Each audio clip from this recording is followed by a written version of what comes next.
नमस्ते दोस्तों, welcome to the channel. मेरा मूवी देखने के बाद कई सारे सवाल है जो कि रह जाते हैं। सवाल जैसे कि क्या ब्लैक स्वॉर्ड मर गया है या फिर अभी भी जिंदा है, अंबिका वापस आएगी या फिर नहीं, मिराई की सच्चाई क्या है, एंड मूवी के पोस्ट क्रेडिट सीन में हमको देखने को क्या मिलता है, सभी पे बात करेंगे शॉर्ट एंड सिंपल वीडियो में। तो वीडियो को पूरी देखना। तो एंडिंग समझने से पहले तुमको मूवी की कहानी ऊपर से बता दूं ताकि तुमको एंडिंग समझने में आसानी हो। तो कहानी है सम्राट अशोक के 9 बुक्स को प्रोटेक्ट करने वाले योद्धा की। अब सम्राट अशोक के 9 बुक्स के बारे में मैंने देखना इधर कहीं इस वीडियो पे बात की होगी, ठीक है। अगर तुमने वो वीडियो नहीं देखी है तो पहले उसको जाके देखो, मतलब इस वीडियो के बाद जाके देखना, इस वीडियो को पूरी देख लेना, समझे।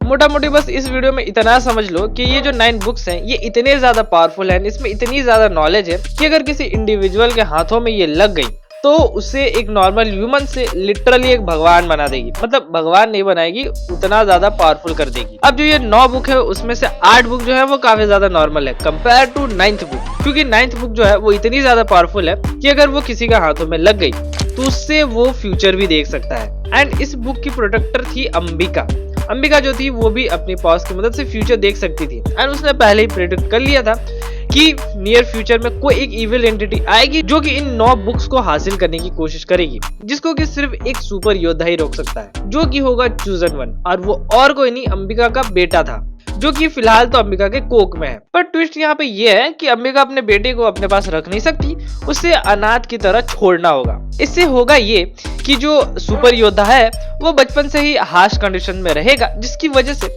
जो इविल एंटिटी को रोकने के लिए वेपन है उसके काबिल ये बन पाएगा। अब 24 साल बाद ये लड़की जिसका नाम विवा है वो अपने हीरो के पास आती है एंड उसे बताती है कि वो असल में है कौन। विवा वेदा को एक मुद्रा समथिंग लाइक ऐसे एक मुद्रा सिखाती है जिससे कि वो अपने अंदर के मेमोरीज में टैप कर पाएगा एंड अपनी माँ से बात कर पाएगा। वेल क्वाइट लिटरली अपनी माँ से बात नहीं कर पाएगा, मतलब उसकी माँ उसके यादों में उससे बात करेगी, वो नहीं बात कर पाएगा। फिर वेदा अपने सफर में निकल जाता है उस वेपन को खोजने जिससे कि ब्लैक स्वॉर्ड को हराया जा सकता है। यहाँ पे वो अगस्त्य मुनि से मिलता है। अब देखो मुझे मतलब ऐसा है कि मुझे पता है अगस्त्य मुनि कौन है, लेकिन इस मोमेंट में मुझे याद नहीं आ रहा कि वो असल में थे कौन। अगर तुम में से किसी को पता है कि वो थे कौन तो कमेंट सेक्शन में बताना जरूर।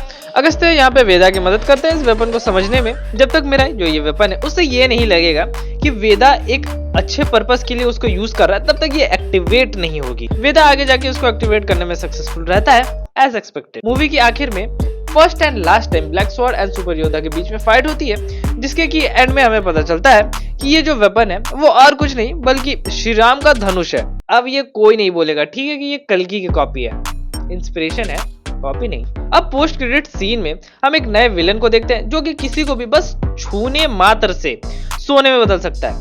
मैं बोल रहा हूँ ये पावर मुझे भी चाहिए। नाउ एक एक करके सभी सवालों का जवाब देखते हैं। पहला सवाल, अंबिका वापस आएगी या फिर नहीं?